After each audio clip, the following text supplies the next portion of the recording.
Hello, ladies and gentlemen, and it is another Monday with the Game Changer Sports Network. You know it all. You all know what that means. I'm JD, hosting the Ringside Roundup. Joining me is Martin Lee, the smartest man in the room, and of course, the man, the boss, the owner, Mr. Jake Jollymore. We were going to be joined by a special guest this week, Craith, who is a big voice over in the comments and always has a lot of fun with us out here. And unfortunately, we were having some technical difficulties getting him in, but that's all right. We shall forge on, and hopefully Craith will be joining us at another time, maybe even later. I'm over here already ready to start yelling at him. He's just like, no, I got technical difficulties. I don't know, guys. I think he's just afraid to face me. Yeah, he's probably like, I already know what you're going to say. You loved that Goldberg match, and he's going to go ahead and tell you exactly what it was like. I know we all three of us, we watched Royal Rumble last night. We were all chit-chatting about it, and all in all, I got to say, I think we all, for the most part, enjoyed the show more than we disliked it. So there's certain pieces of the show that I kept close to the vest, and then there was stuff that I rethought as it digested throughout the last 24 hours. And our man's here. Our man's here. I see him backstage. Let me add him in. Here we go. Woo! What's up, everybody? Craith, welcome to Ringside Roundup. Appreciate you being here. So excited, guys. Thank you for having me. Really, so excited. All right, first things first. I am not. Oh, you, Jay, hold on. I need to start this out here. Thank you. I am not responsible for any hurt feelings tonight, Mr. Craith. All right, buddy. Same to you, man. We're gonna have a fun time. I've been waiting for this for weeks. Oh, it's gonna be a knock 'em out brawl tonight. Royal Rumble edition. Jake, it's your show, man. Let's go. Give me a second. I'm trying to do things. Hey, look! I changed the banner. You forgot a comma after Martin. It's Jake, Jay, and Martin, and Craith. I told you, phonetics, man. It's gotta look good. It does. It looked great. So, Before for you those said of you anything, that don't know, this is the very first time that I have Jay running the backstage. So this is just entertaining to me, and it takes pressure off of me. There we go. He did it. So proud. I want to thank all of you for joining us tonight on Ringside Roundup. We're 5 minutes in, and we are bumbling our way through. Of course, if you like what you see, if you like everyone that's here, follow us on Twitch. Follow us on Discord. We've got a Discord now where we can go ahead and have all sorts of conversations across all sorts of sports. We put our articles up there, and you can talk to us, the people that know. So exciting. Or the very argue with us, the people that know. That's all I'm here for. I'm just here to argue. Yeah, that's Jake's go-to. If you don't like what he's saying, he'll find a way to make sure that and we all know. But of course, the very last day of January, we had WWE with one of, in my opinion, probably my favorite pay-per-view by them. Year-round, they've got lots of pay-per-views, but the Royal Rumble always feels a little bit more special, even in my opinion, more than WrestleMania. Really?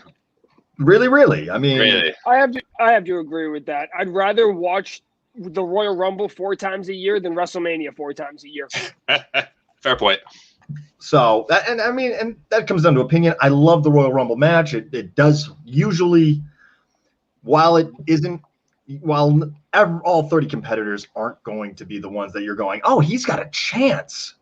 Theoretically, in the match, all 30 members have a chance. So I like that. It's a way to try to shoot to the top and all that. But we had an interesting card last night because of that.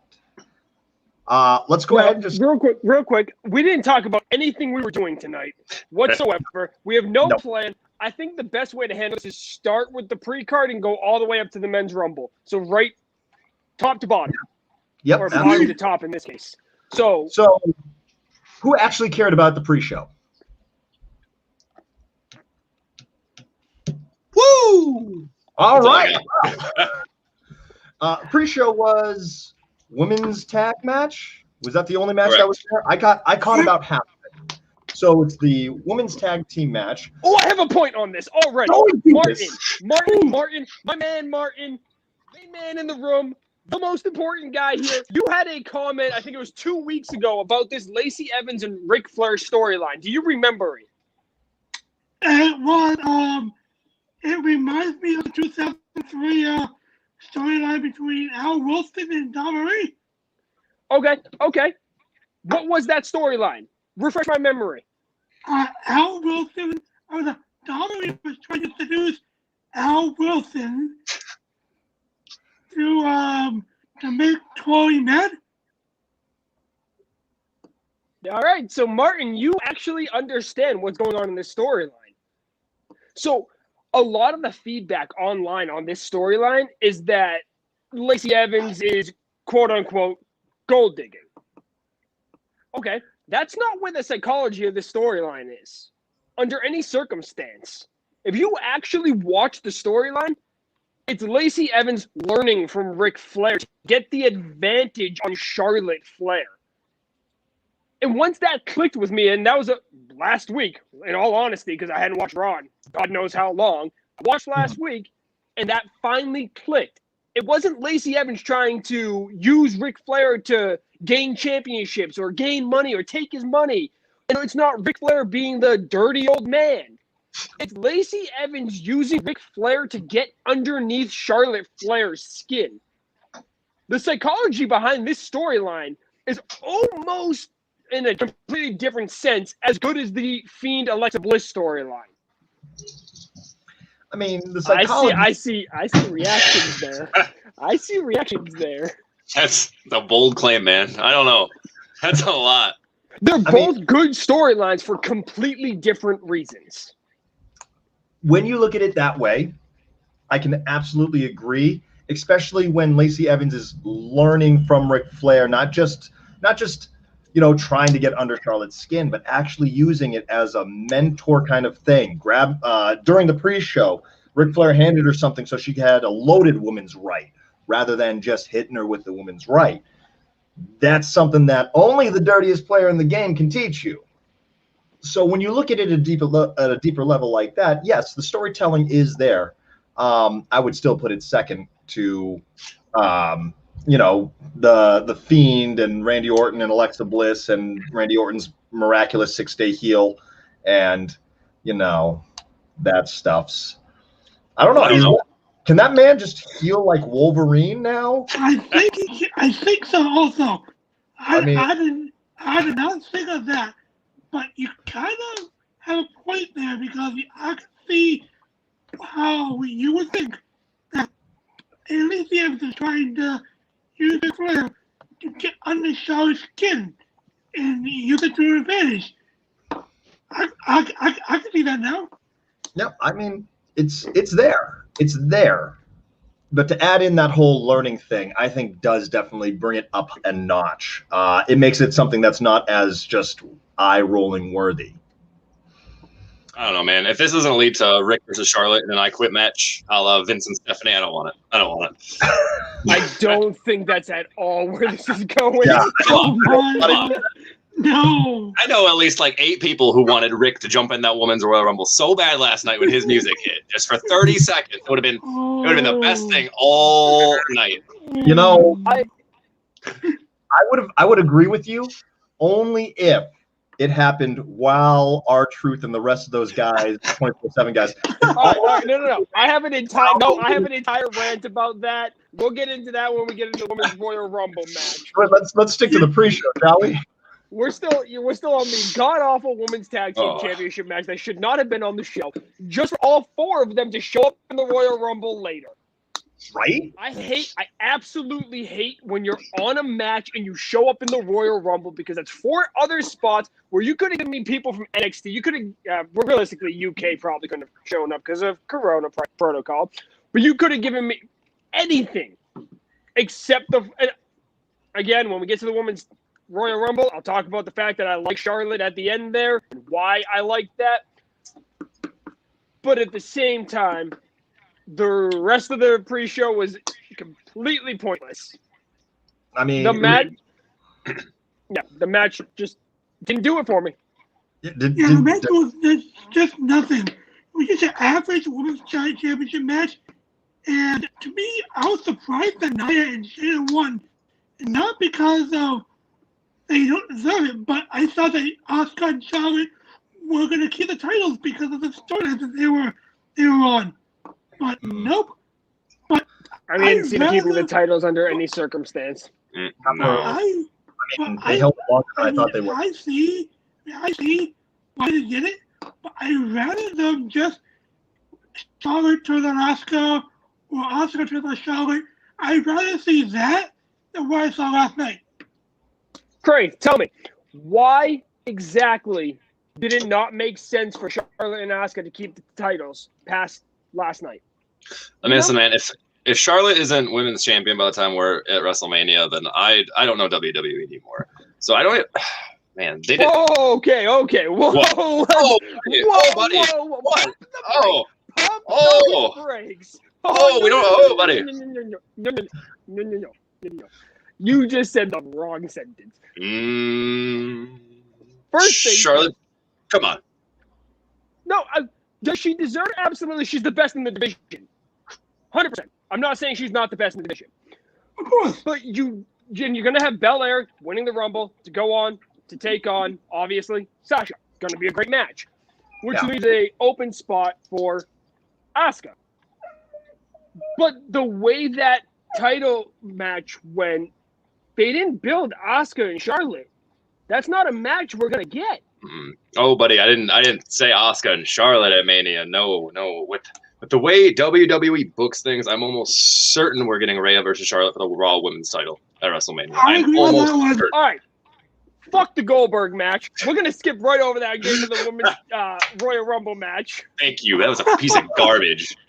Yeah, I thought at first I thought Goldberg was gonna win it at the start. I was like, oh. If they had given me 2 more minutes and 2 more moves from each person, not being the finishers, I'd be all over it. It would have been a great match.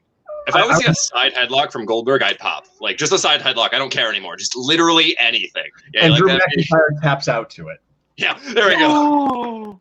Yeah, but we've already spent more time just discussing Goldberg versus Drew than the actual match lasted. Right. It's awful. Yeah. It's the worst style of booking WWE. All right, so What? I'm cutting right through that. Obviously, Goldberg and Drew McIntyre very easily. Give me 2 more minutes, 2 more moves from each person. Would have been great. Would have been perfect. Would have been better. Now, women's Rumble from everything, and there's one piece of what Craith just said that it seems like nobody caught on to. Rhea went on a tear in that entire Rumble. An absolute tear. Who's the most important person that she eliminated, though? Charlotte? Or was it? Nope. No, I can't. That was Bayley? Nope. I can't recall. Honestly. Alexa Bliss right before the transformation. We all know Rhea's getting called up. She's not going into a championship storyline right away. She's going into a storyline with Bliss. You're not going to just... And first off, I made a joke. I don't know how many of you guys listen to metal, but there's a band called Motionless in White. Hell yeah. One of my all-time favorite bands. And goddamn, if Rhea Ripley doesn't remind me of Chris Motionless, the singer, I don't know who does. And like straight to the white and black circle and everything. Absolutely. And I live for it. But Rhea eliminating Alexa before the transformation, that was the start of that storyline. 100%. I will bet you 500 Dogecoins that it goes Charlotte Rhea instead. Say it again? I will bet you 500 Dogecoins that we get Charlotte versus Rhea instead. I just don't see them. I don't see Fiend Bliss losing anytime soon, and I don't see Rhea losing another Mania moment. I don't see Rhea losing a Mania moment either. I can't see Bliss. Easily. Yeah, I can't see Bliss losing either, though. I don't think that would be a smart matchup. Honestly, I don't even see Bliss on the Mania show. A hosted would be dope. A hosted Funhouse Mania, I'd love that. That'd be so fun. That would be cool. That'd be so fun. I agree. The thing is, Rhea versus Bliss at Mania, Charlotte versus Lacey at Mania, because we're going to get a culmination of that storyline somewhere. And I still don't know who Asuka faces because there's no viable contender. Unless Becky Lynch comes back. Right. But I could see Charlotte beating Asuka in the lead up to and then facing Lacey Evans. I hope not. That's all. I could see it. It's guys, we got to remember, this is WWE booking here. They need to blow off Lacey and Charlotte at fast. We don't need a solid line. This is WWE booking where we're getting Bobby Lashley versus Matt Riddle for the 627th time on television right now. Why was that match not on the Royal Rumble anyways? Yeah, why wasn't Excuse me. Because they both had to be in the Rumble. Because they had to be in the Rumble, apparently. So we did, skipping over to the Women's Rumble, because apparently we set up a structure for the show and then we absolutely destroy it. Go lay down. Bianca Belair was the winner of the Women's Rumble. Which I think a lot of people are actually pretty excited about this. Oh, yeah. Phenomenal. Everyone, was anyone really upset with the winner or how it was won or anything like that? There wasn't a whole lot about the Women's Rumble that I disliked. But it was a Rumble in my mind that I went, that's rewatchable. Well, I want to say two things. One, I think that's been my favorite Women's Rumble since they've happened. I think it was phenomenal. It hit almost on every note. It drug a little bit in the middle, but it really picked up again at the end. The only thing that might take away from Bianca's win was that botched finish. I don't know if you guys saw the still captures going around. Yeah, both of her feet did touch the ground. So whether that gets played into or not, I don't think so because commentary didn't call attention to it. Nobody really said anything about it. But I think that would at least be a neat little ripple on the road to WrestleMania. Maybe Bianca versus Rhea at Elimination Chamber or something. I think that'd be really cool. I think it's something that they can definitely build off of, but I don't think it's something that WWE is going to even acknowledge. I don't think so either. Agree. Honestly, I don't think they'll acknowledge it either. What I'm searching for, do you guys remember when Rey Mysterio won the Royal Rumble and then Randy Orton took a spot and then they just added Rey Mysterio and they made a triple threat match with Kurt Angle? I love that storyline so much. I don't feel like they've done that recently-ish. So I feel like going that route with a triple threat with Bianca, Rhea, and either Asuka or Charlotte, that would be huge. That could be the biggest women's match since Ronda, Becky, and Charlotte. I don't think they're going to do it because they love to leave money on the table, but I'd love to see it anyway. Yeah, I wouldn't mind seeing that at all. Yeah, Again, I would. Yeah, go ahead, Martin. Yeah, so I thought that the mix was amazing. I mean, the right person won. Bianca looked amazing. She had a couple eliminations, and to me, that was the right way to have her win the match. Because to me, Rhea Ripley and Bianca Belair were my picks to be the final two. And I thought they did perfectly outside of that botched finish. But I gotta say, so we had a couple of surprise entries at the Royal Rumble, like the Legends. We did. Fantastic surprise. My favorite one was not Victoria Wilson. It wasn't Victoria. It was Jillian Hall. I popped so hard for Jillian, dude. When I saw Jillian Hall come out, I popped. I had so much nostalgia coming at me. Also, the stuff that Billy Kay did, that was fantastic. I was almost crying over Lily and Billy, man. It was so great. That was amazing. Oh my! I mean, the stuff that they did was amazing, and the stuff they did at the commentary table was amazing. Now, hopefully they can do something with Peyton Royce, because they don't usually get anything with her. But what surprised me is there was no Taya Valkyrie. I was kind of expecting her to show up, but we didn't see her. Also, if Jillian is staying like part-time, make Billy Kay and Jillian an actual tag team. I want to see that. Jillian Billy. Man, I can see them. My dogs are acting up. Oh, I forgot. All right, so just so you guys are aware, I was listening to everything you guys were saying while I was dealing with my dogs. I was going to ask what stood out the most about the Royal Rumble, but y'all kind of answered it. It was the work of Billy Kay in that Rumble. I love Billy, dude. How over did the Iconics have to be for them to literally look at them and go, nah, you can't do your thing? I don't understand it. I don't understand it. And when there were rumors of the Peyton push, I kind of got it. But then just to throw her in random ass other tag teams that really don't do anything, it's like, what are you doing?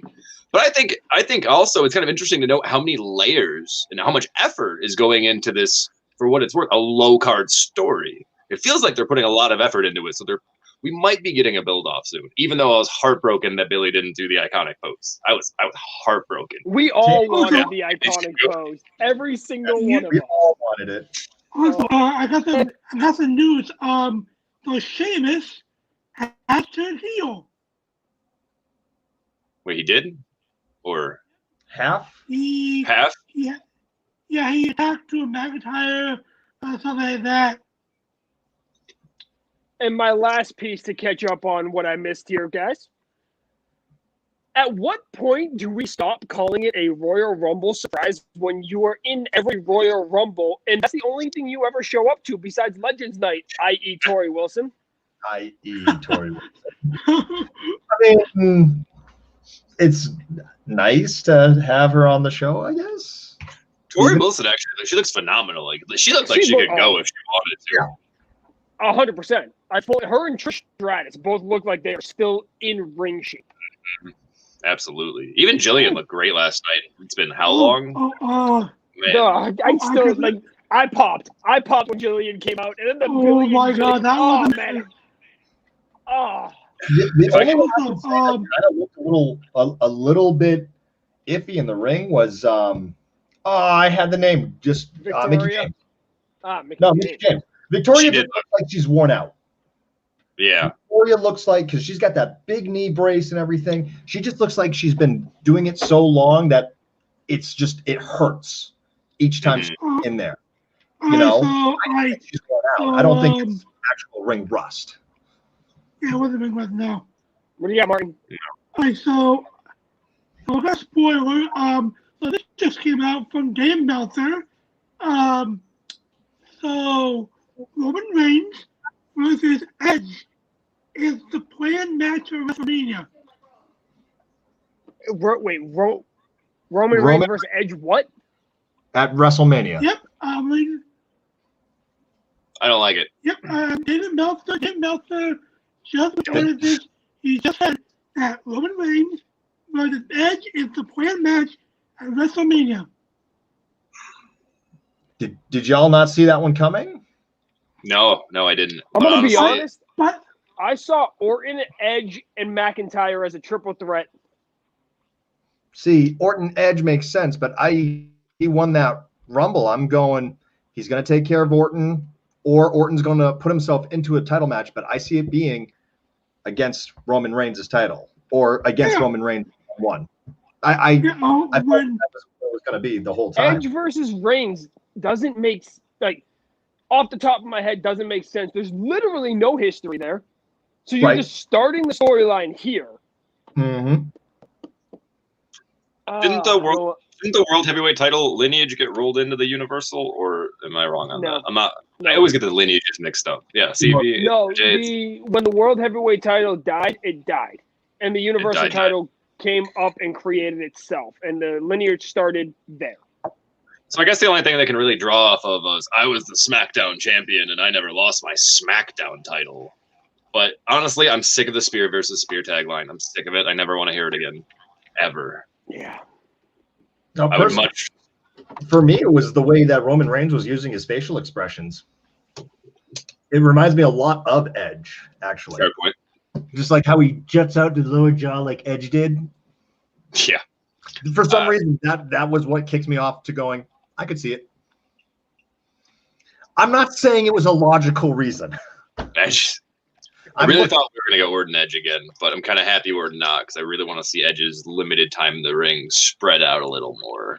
I agree. How many times do we have to see shenanigans in the Women's Royal Rumble match before we finally admit that Vince McMahon doesn't take the Women's Royal Rumble match serious? I mean, just think about the very first one.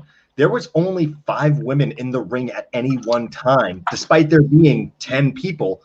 People would get hit and they would fall to the mat and roll out. That really bugged me, that first Royal Rumble. Somebody just drove up on Monday Night Raw in a Bugatti, and if it's not Damian Priest, I'm pissed. Dude, it's gonna be Bad Bunny. Bad Bunny. Oh. I was really surprised Booker didn't get the Rumble last night. Yeah. It's Bad Bunny. That's also, we're not talking about that performance. No. No. Can we talk about how awkward Booker looked the entire time? But apparently that's the music video. I learned that today. Yeah, it is. So he's in the music video doing exactly what he did on stage, and now I'm less confused and I'm less like, the hell is going on? No, it made way more sense once I learned that piece of information. But still, did we have to waste Royal Rumble time for that? Right, and the show went over by quite a degree, so it's like, Yeah, I use that time to get snacks, water. Yeah, right. It's you gotta cater to your audience with your musical performances, and that may be a hit song. Is it a hit song in America? Like, in all honesty, is it? I don't know. If it is, then I'll shut the fuck up and I'm wrong. Like, it is what it is. Let us know in the comments, folks, because none of us are up to date on that kind of music. No. Please. Nope.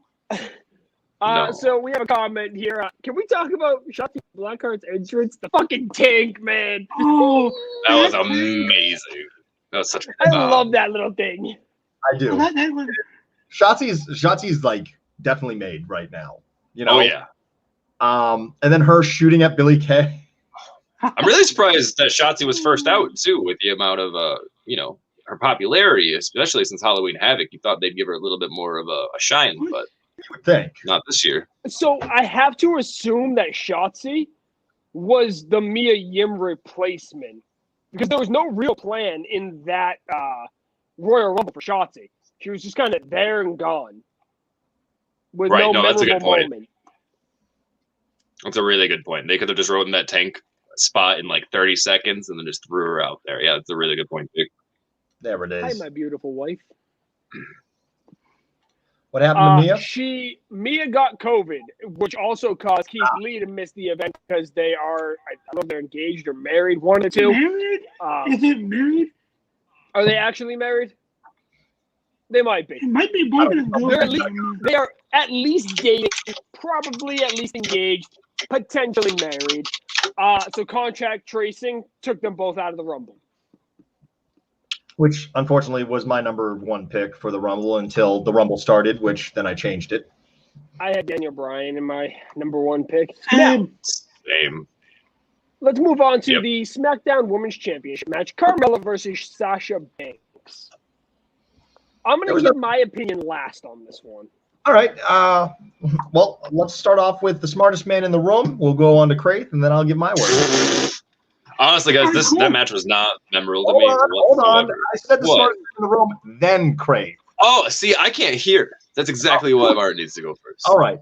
Martin, go ahead. So I thought this match was actually fast-paced because I thought it was a pretty fast-paced match, and I liked it. Both women worked really well. They worked really well in the ring. They got some great spots, and Banks won. And that was expected. Also, I'm hoping during this feud, Carmella actually had a run with the title, because the stuff she has been doing the past few months has been amazing. All right, so You like the match? You think Carmella should have a title win throughout the feud? All right, I could see it. Craith? Yeah, didn't do it for me last night, guys. I don't know. There was just, maybe it was just a spot on the card, officially functioning as a cool down match. But honestly, the match itself was not memorable to me. Besides the little spot with Carmella. What's her helper's name? Reginald or something? Yeah, Reginald. Yeah. Cool. Reginald. Yeah, a couple. Like I remember him getting kicked out, which I thought was kind of weird because he didn't do anything. Like he got smacked and then he got kicked out for catching Sasha. Sorry. But that didn't make any sense to me. I will say that Carmella did look very crisp in the ring. Her submission looks much, much better than it used to. And I honestly thought she might have gotten the tap out tonight. Or last night, rather. But it was okay. 3 out of 5. Maybe put it in a Friday Night SmackDown main event and it probably would have done great. But the spot in the Rumble where it was at, I could not get invested as much as I should have. Yeah, I mean, when you think about it, you said cool down match, but it was a cool down match from Drew versus Goldberg. You don't need to cool down from that. That was the first restroom break, So it's all in all, I thought it was a very average match. The Reginald bit did not make any sense because, again, he didn't do anything. He caught Sasha as she jumped out of the ring. That was it.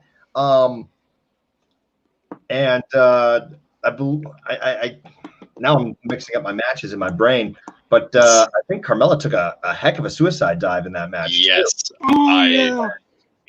That looks horrific. That was awful. She seemed to be okay, but unfortunately, that's the most memorable spot for me, and it was something that was actually rather scary to watch.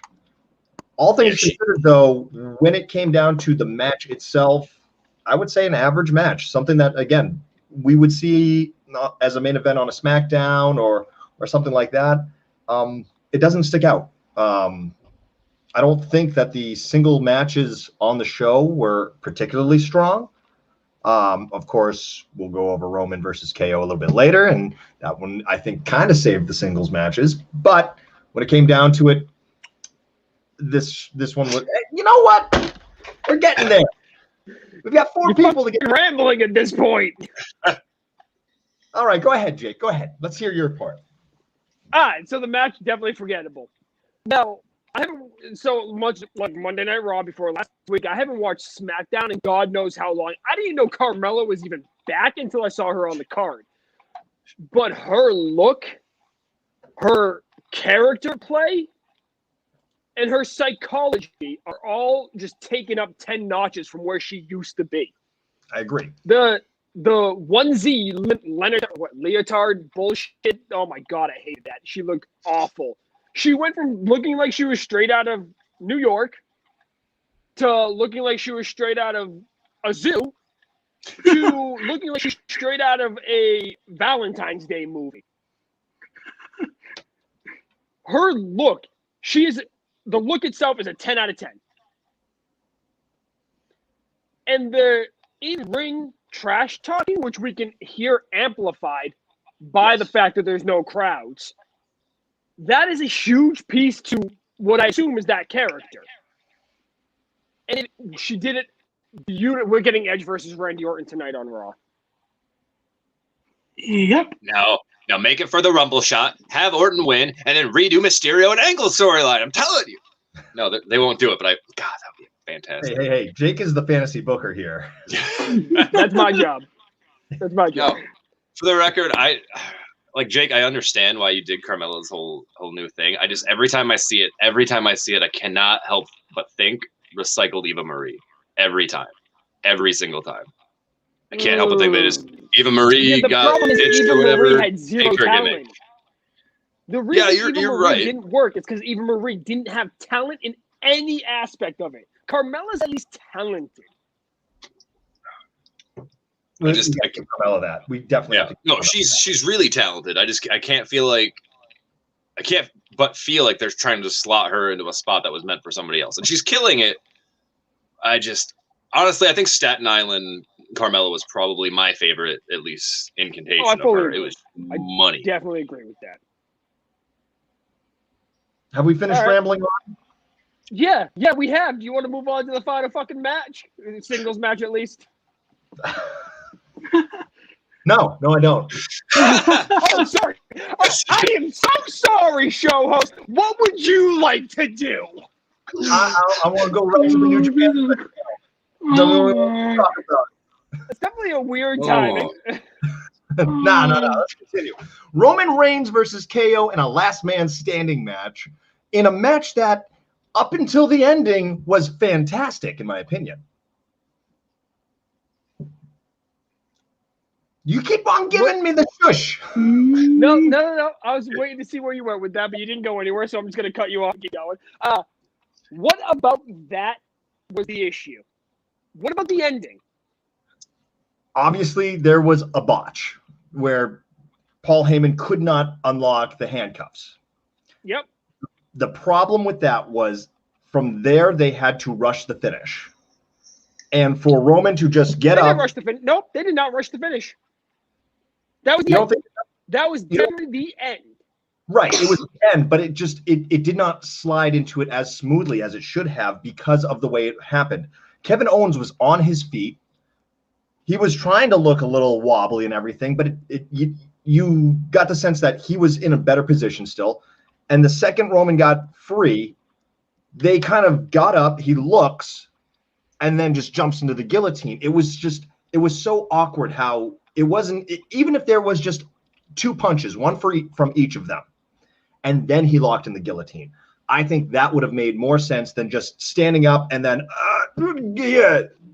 that's what doesn't make sense to me. If there was just a punch thrown in between escaping from the handcuffs finally and then locking in the guillotine, I would have bought it even more, but there wasn't. And that just made it feel way more awkward. That's the problem I have with that is Kevin still walks right over. He's ready for the fight. And it just got hit. If he had just been stunned by one move, even a poke to the eye, I would have accepted that completely.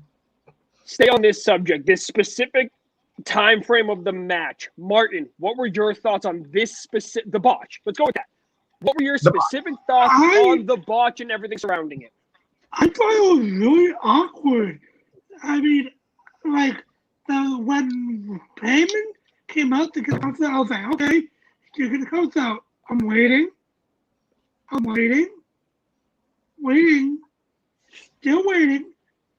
It was like I saw it 5 minutes, I think. I thought 5 minutes. It took the cups out. I'm like, is this planned? Was this planned? And then I'm like, no, this can't be planned. I mean, that botch was just awkward to me. I didn't like it. But I gotta say, that's the only thing I did not like about this match. Craith, let's hear what you have to say about the botch. I gotta say, the more you examine that ending, the more that goes wrong with it. So let's just take this frame by frame real quick. So Paul Heyman comes out. He's obviously struggling to unlock the handcuffs. He can't get it. The very first thing that goes wrong, the ref stops counting at 6 for absolutely no reason whatsoever. Says 6, done. He's not on a vertical base yet. He didn't even roll up to his knees. Roman was still laying on his back, and the ref stops at 6 for no reason. Okay, fine. Let's move past that. Let's keep going. So after that, what happens? Roman actually does reach his feet while still handcuffed. The exact same position. The cuffs didn't move yet, but he still was able to get both of his feet under him in sort of a crouched position so Heyman could unlock the keys. So that means he could have reached that position the entire time that finish was supposed to be going, right? And also, like Martin said, that took so long. The ref stopped his count, and we're supposed to be dumb enough to think that Owens didn't notice any of that during that time period. Maybe Owens isn't a bad guy. He's not going to come, super kick Paul Heyman's heads off to oblivion. But the dude literally waited 5 minutes for his nemesis to get handcuffed and then choked out. Which is obviously the job wasn't done. Kevin Owens didn't finish it, but just the whole thing, the handcuffs, the getting to the base, the ref count. Jay's right. They should have at least ad-libbed something else to the finish to try to make that not the very last thing we remember about the match. They had to ad-lib that entire situation. Right. Now, there's one piece of this that, and 100%, you can't account for something like that. That's one of those. That's one of those out there botches that really you can't do anything about. If this is all Paul Heyman's fault, we don't know if maybe the key broke or some bullshit could have happened.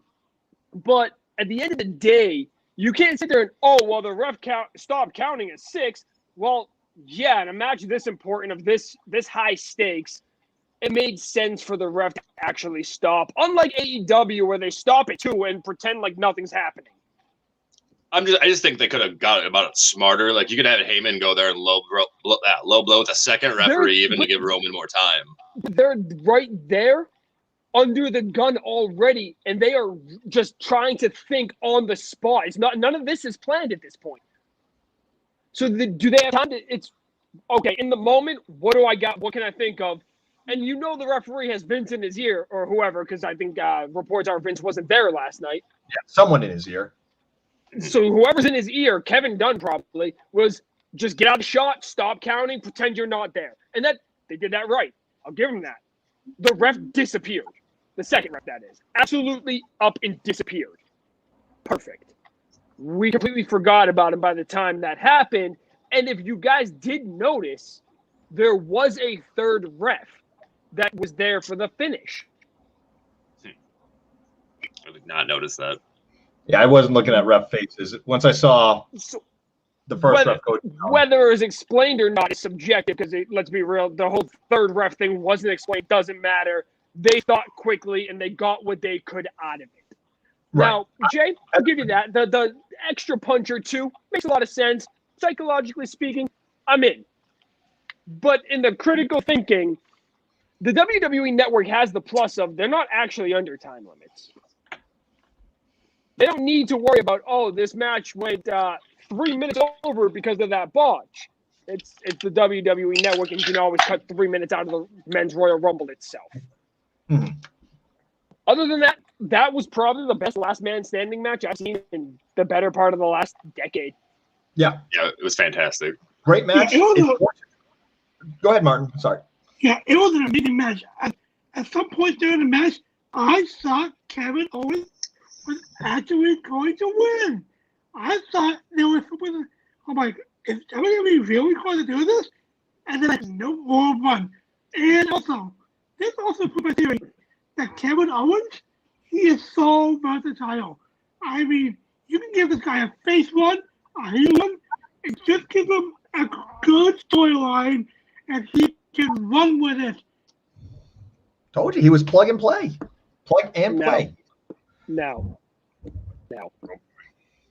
I appreciate every single one of you for not bringing up the fact that they definitely stole the golf cart spot from AEW. The bonus thing that can we please talk about how they did that? Like, that was obvious. But the Matt Hardy, Sammy Guevara golf cart spot was probably one of the best spots of 2020. So I'm not surprised that eventually was that 2020 or was that 2019? No, that was Stadium Stampede, so that was 2020. Yeah, 2020, yeah. Yeah. So Hardy didn't debut till 2020. But yeah. Right. I mean, it was a great match. If they had just, as I said, ad-lib 1 or 2 punches before the guillotine, I would have actually accepted that and said, yep, they had a little problem, but after that, whatever. Are we talking about the golf cart spot? Was there a golf cart spot by Jerry Lawler 35 years ago? That actually does sound familiar. Really? I would say sure, but look that up. I'm kind of into that. We were all itty bitty, I wasn't alive 35 years ago. Right. Okay, so exactly. All right, Jay, come on. Let's keep the show on track. Let's go. All right. I thought we were all going to reminisce about Jerry Lawler. So then we have a Men's Royal Rumble, which was a very good Royal Rumble. I'm going to go ahead and say it. Problem number one, and it's such a small problem, but it pissed me off. How the fuck? Yeah, Craith, you can swear on the show if you want. I don't really. Yeah, by the way. Yeah, that's not just a me thing. How the fuck are you going to sit there and tell me that Randy Orton's number 1 and Edge is number 2, but then have Edge come in number 1 and Randy Orton come in. Yeah, okay, cool. That's his biggest gripe about this. That's it pissed me off. They did it just so Edge could run the table. And yeah, okay, 1 and 2 come in at the same time and they both start. Woo, fucking who? Okay, fine. They just say Edge and Orton are starting together. Don't give me numbers. No, you give me Orton as number 1 and Edge's music hit first. You're so angry about it. Oh, God. I love this. Such a small detail that these are the small details that make WWE such a fucking joke. Hard to get that right. The match itself, the wrestling itself worked, though. Yeah, it did. Like, I understand that things like that make it a joke, but the actual match was good. So in the overall scheme of things, that's not what people besides you are going to remember. I have one more. Analyze this stuff. I gotta agree with Jake here on this one. It's really the little stuff that gets you during this. Like, I was very distracted for the last, I want to say, like half of the men's Royal Rumble, because all I could think about was, wow, these entrants are not being spaced like they should. Like they started going like we know that's something that they just do. Yeah, I know, but I don't know if I can pull up the numbers right now, but I believe I was reading an article earlier, and this was one of the least like concise times with the 90-second waiting intervals, because they get done every year. Yeah, here we go. There's all over the place. Oh yeah, yeah. That takes me out every time. We know 90 seconds isn't actually 90 seconds. Right, but if you should be able to hit close though. When you're going to 2.5, almost 3 minutes, and then the next one's 118. Natalia was like, it felt like 5 minutes before she finally came out. Mm-hmm. Yeah. So, and that is something that can be noticed, but it is, and it is this, problems are always in the details. But once again, overall, I don't have a problem with the match itself. Yeah, Jay's like, please, can we just talk about the match? I forgot to tell you why I like Charlotte as one of the final 3 in the Women's Royal Rumble. Well, then, we'll get to that next time. Now, go ahead, Jake. In reality, Charlotte is the top of the division, and it just puts credibility on the win for either Rhea or Bianca. So, yeah, that's it. Moving back to men's. Can we talk about some of the surprises that we really enjoyed? I think we all can agree that we loved the one entrant that came in. That was a little bit of a surprise to all of us. It wasn't me. Martin, yeah, go ahead. Who was your guy? It wasn't. I mean, Carlito was amazing. I think he was correct. But the guy that really popped for me was Christian. When I saw Christian coming out there, I was like, oh my God. I was like,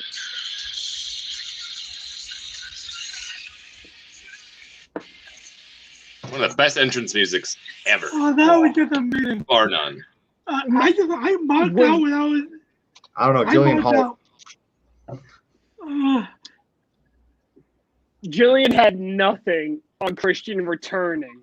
No, Christian this year is the Edge of last year.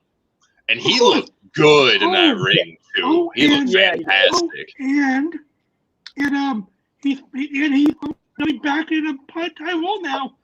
He's going to be wrestling in a part-time role now. Anthony dropping some bombshells over here. Anthony's team JD.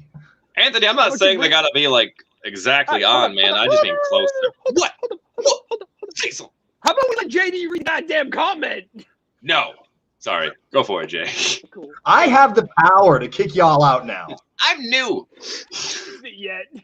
I rather have irregular times and have a good match narrative rather than being precise and having more possible rushed botches. Thank you, Anthony. I don't disagree with that.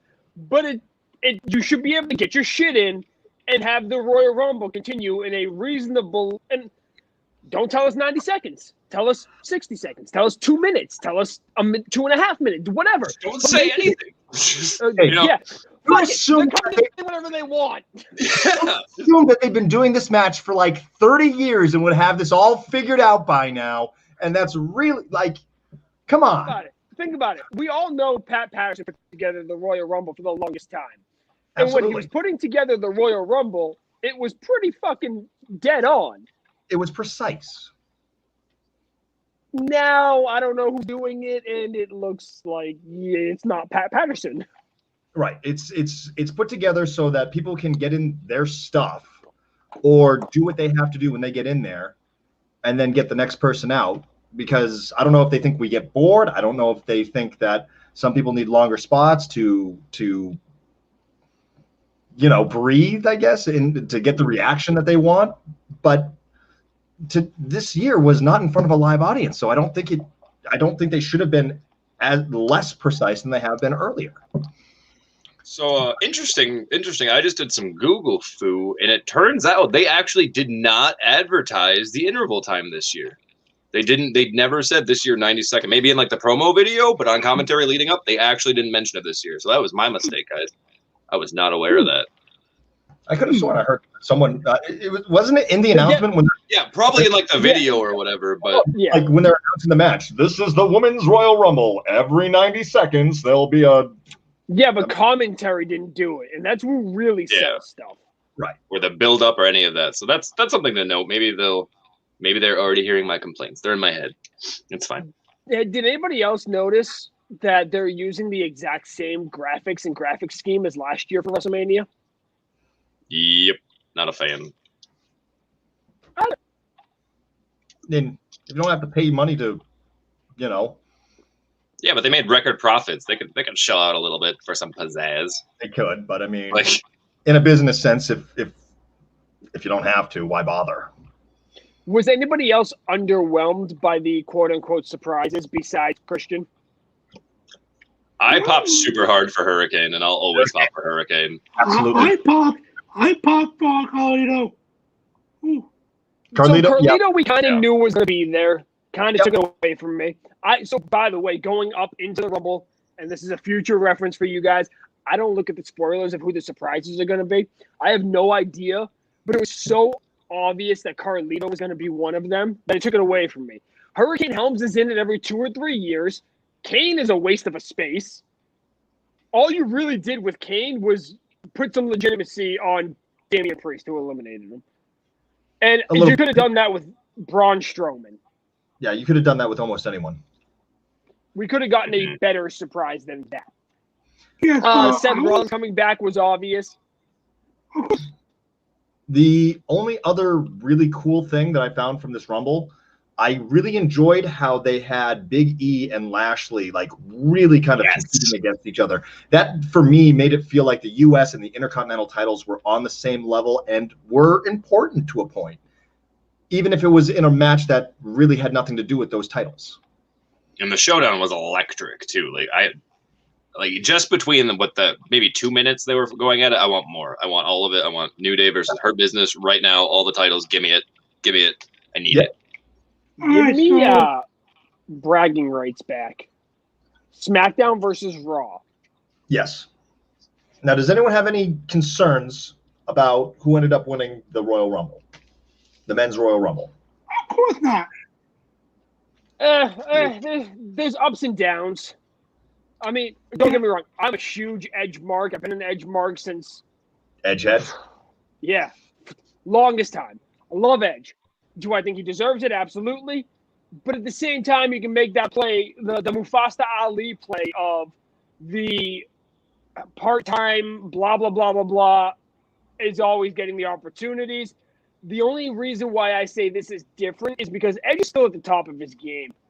He took, 5, 6, 7 years off. He came back at the top of his game and put on the best storyline the WWE has seen in 5 years with Randy Orton. Then he got injured. Then he came back, won the Rumble. And from here, it's just going to be more of some of the best work we're going to see in the WWE. All right, so I was So I thought Brian was actually going to win in the match, but when he did not win, I thought Roman was going to win. But when Edge won, I was like, all right, I like this. Also, I have to get something off my chest here. So after Edge won, I checked Facebook and Twitter. I saw some amazing things. People say, this is perfect with the way that Edge won. However, I saw people complaining about how Edge won and comparing Edge to Goldberg. Now, I gotta say, the people who complain or put that against Goldberg or compare to Goldberg. Have you watched your fucking minds? Well, we get Martin swearing. I think that's the first time I've ever heard him swear. Right? Had retired in 2009 doing the neck surgery, and this man might have been paralyzed. And you want to compare that to Goldberg, who has been there for like 2 minutes to make money? No. Oh, it's a part-timer. But that's the same thing as Goldberg. This is the same thing as Goldberg, but no, it's fucking not. No, it's not. This is the man that has an amazing comeback story, and he worked his ass off to win the Rumble. Listen, I don't care if it's a part-timer. This is the difference between those two. I think someone that we actually want to fucking see and care about. While Goldberg, we just want to get off our screens. Also, here's a fun fact. Edge, during his return, his matches, over 2 hours. And Goldberg, on the other hand, less than 2 hours. All right, first thing first, we need to video clip the Martin swearing. And we need like a counter in the corner. Promote. Martin, I can't disagree with you. You cannot compare the two just because of a common denominator of part-timers. Goldberg wants to be a part-timer. That's what he wants. Edge doesn't want that. Absolutely not. And I think that's the biggest difference. We have a comment back here. I personally think someone younger would have been better. So there's a problem with that. And yeah, okay, you can probably get younger than 47, but the average age of people in the Royal Rumble last night was 39 years old, and there were only 2 people under the age of 30 that were in the Rumble. And off the top of my head, I can't name either one of them. I think Mustafa Ali is probably one of them. You're not going to have him. No? So who's under the... I heard the stat. I know from where I heard it, I know it's correct. They're not going to be wrong. Ricochet and Riddle, perhaps? Okay, yeah, so neither one of them is going to win. So getting younger in the WWE doesn't necessarily equate to anything. Yeah. So we have a call-up from NXT now. Yep, it's Damian Priest. I already saw it. Yep, it's Damian Priest. So I think what a lot of people are forgetting about with Edge, and this is a problem with Smarks in general. You know, people like us on the internet feeds, we're going through it, and we're all concerned about work rate and part-timers and the future and building stars and stuff. I just want to say I don't think the casual fan gives a crap about any of that. I mean, sure, they're going to see, oh, I like flippy stuff. The technical stuff is cool. But as a fan, just a regular old fan, you just watch the show every now and then, to see Edge come back, and like Martin said, come back, win the Royal Rumble after all this, it makes a narrative sense. At the very least, it's a narrative sense. The guy came back, he was on top of the world, he proved that he can get back there. Right? But I just think we lose sight of that when we're like, oh, he didn't need that. This could have gone to Big E. That could have propelled Matt Riddle into the stratosphere. We're always concerned... We're more concerned about the booking than the entertainment process. And we forget that we're the minority. Smarks are the minority. You know, we're not pulling in all the ratings. The casual fans, they want a feel-good story, and by God, Edge is going to give it to us. Let's say you own the WWE. What are you going to do? What is going to put asses in seats? What's going to make you money? Goldberg versus McIntyre? Or Riddle versus McIntyre? See, the problem, though, Jake, is Riddle versus McIntyre could be up there. They just don't want to build people like that anymore. One of those guys is an international star, and one of those guys isn't. But you got to build him to make him a star. But like we've been seeing since Cena, doesn't have the capability to build an international star anymore. They don't want to. I think it's the problem. They don't want another Cena. They don't want another Rock. They don't want another Batista taking their WWE fame and going to Hollywood and making tens and thousands and millions of dollars. And then other wrestlers are like, first things first, Matt Riddle would never be that guy. He's smoking way too much weed for that. He could be a grandma's boy too, and I would buy it immediately. Oh. All right, Jay, do you want to get to your New Japan Blitz? I mean, I can if you want me to go over time. I mean, we're already over time. Fucking okay. New Japan Blitz. Ladies and gentlemen, I'm JD, and now the New Japan Blitz. We don't have a whole lot to cover because, personally, well, there's not a whole lot to cover. When it comes down to it, we had, though. Wait. Didn't New Japan just have like a giant event? Shouldn't you have a little bit more to cover than we don't have a lot to cover? You want me to get this done or not? Look, I'm trying to do my job here. I'm just trying to help you out, man. Every week you come on here in the New Japan Blitz, you're like, oh, we don't have a lot to cover. I could have sworn there was a big event like 2 days ago. There's plenty to cover, but I'm trying to go over the highlights. So you're saying there's not a lot of highlights? I'm not going to go ahead and tell you that we had a 4-man tag with the potential title matches that are going to happen later on down the line. And wow, Show beat Bushi in, which doesn't matter at all. There's plenty of wrestling that happened, and it's probably, once again, great wrestling. But the highlight is that we had a big match, New Beginning in Nagoya. I really hope I pronounced that correctly. And it was for the never openweight title, who Shingo Takagi has held on to that title for a while. He's in my opinion, one of the best wrestlers from last year. He just put on great performance after great performance. And he lost the title, which was not something myself, I know Martin wasn't expecting it, to Hiroshi Tanahashi. Mind you, Hiroshi Tanahashi is a legend. A living legend when it comes to New Japan and Japanese wrestling in general. He was the ace. He was bigger than everyone else. He's what helped propel Okada to where he is. And that being said, his whole storyline was maybe he doesn't have it anymore. And suddenly... We're already being asked to do a 2-hour WrestleMania breakdown special. We might get there. All right, how about this? Share this video with your friends. Get us more views. If we average 20 viewers for an episode, we will do a 2-hour WrestleMania special. 20 viewers. 20 viewers. And if we can get 50 viewers, Jake won't have to be in it. That's fair. That's fair. Just to put it in perspective, that would only double our number from tonight. We had 10 to 12 all night. Yes. Except now because we're wrapping up the show. Last little tidbit about New Japan. They announced something like Johnny Moxley is going to be facing off against Kenta sometime this month. I don't know either one of them. They're not right.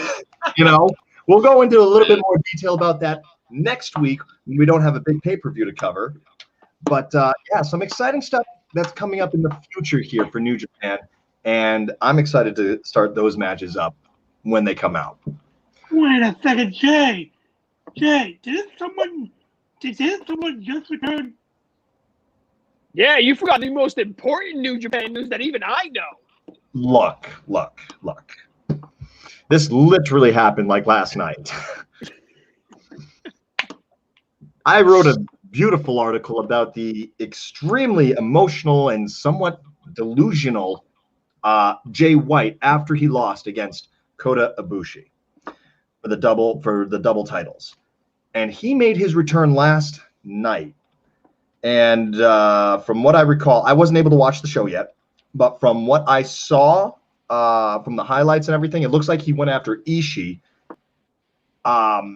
So Jay White is back in New Japan, which we were very concerned about him going anywhere else because he belongs in New Japan.